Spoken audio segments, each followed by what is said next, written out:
बिस्मिल्लाहिर्रहमानिर्रहीम। अस्सलाम वालेकुम। परदेसी न्यूज़ में खुश आमदीद।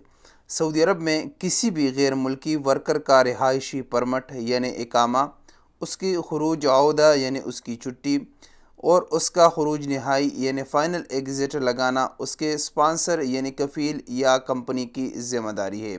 इन तमाम उमूर को ऑनलाइन तरीके से सरअंजाम देने के लिए सऊदी हुकूमत ने अबशिर और मुकीम प्लेटफार्म बनाया है, जिसके ज़रिए आपका कफ़ील या कंपनी किसी भी जगह से आपका ये तमाम चीज़ें सरअंजाम दे सकते हैं। आपका इकामा भी तजदीद कर सकता है, आपका छुट्टी भी लगा सकता है और इसके साथ आपका खरूज नहाई यानी फ़ाइनल एग्ज़िट भी लगा सकता है। अब यहाँ पर सवाल बनता है कि मेरा कफ़ील अगर वफ़ात पा गया तो उसके बाद मेरा इकामा की तजदीद होगा या नहीं, मेरा खरूज नहाई लगेगा या नहीं, इसके साथ मेरी छुट्टी लगेगी या नहीं। तो इसके मुतालिक आज की इस वीडियो में आपको तफसीलात से आगाह करूँगा, मगर उससे पहले अगर आप चैनल पर नए हैं तो चैनल को ज़रूर सब्सक्राइब करें और वीडियो को लाइक करें। सऊदी अरब में अगर आप किसी कंपनी में काम करते हैं और आप उस सूरत में अगर आपका कंपनी मालिक वफ़ात पा जाए तो ये एक कंपनी होती है। कंपनी में आप कंपनी का जो मालिक होता है उसने अपने इख्तियारात को निचले सतह पर मुंतकिल किया होता है।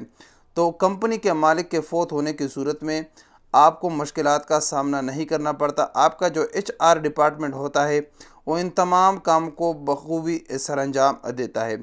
लेकिन मसला तब पेश आता है जब आप किसी इनफरादी इंडिविजुअल कफ़ील के साथ काम करते हैं, कफ़ील हो या मुअस्ससा हो, तो उसमें वो तमाम इख्तियारात आपके कफ़ील के पास होते हैं। खुदा न ख्वास्ता अगर वो वफ़ात पा जाए तो उस सूरत में वर्कर को थोड़ी सी मुश्किलात उठाना पड़ते हैं, क्योंकि उसका पूरा सिस्टम बंद हो जाता है। उस सूरत में करना ये होता है कि आपके कफ़ील का जो वरसा होते हैं, जिसमें उसका रिश्तेदार यानी उसका भाई, बेटा या वालिद, अगर इनमें से कोई भी एक शख्स को इख्तियारात मुंतकिल करने होते हैं, उस सूरत में जब आपका कफ़ील वफ़ात पा जाए तो उसका जो भी रिश्तेदार इख्तियारात अपने नाम पर मुंतकिल करना चाहता है वो हुकूमती इदारों के साथ राबिता कर लेता है, जिसमें से वज़ारत अल-अमल और जवाज़ात शामिल है। वहाँ पर वो अपने इख्तियारात को अपने नाम पर मुंतकिल कर लेता है।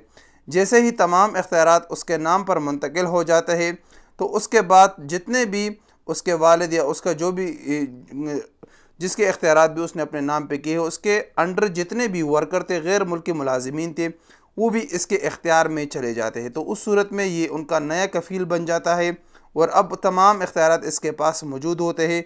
वो तमाम वर्कर का इकामा भी तजदीद कर सकता है, रिन्यू कर सकता है, उनका फ़ाइनल एग्ज़िट भी लगा सकता है और उनका एग्ज़िट री एंट्री यानी छुट्टी भी लगा सकता है।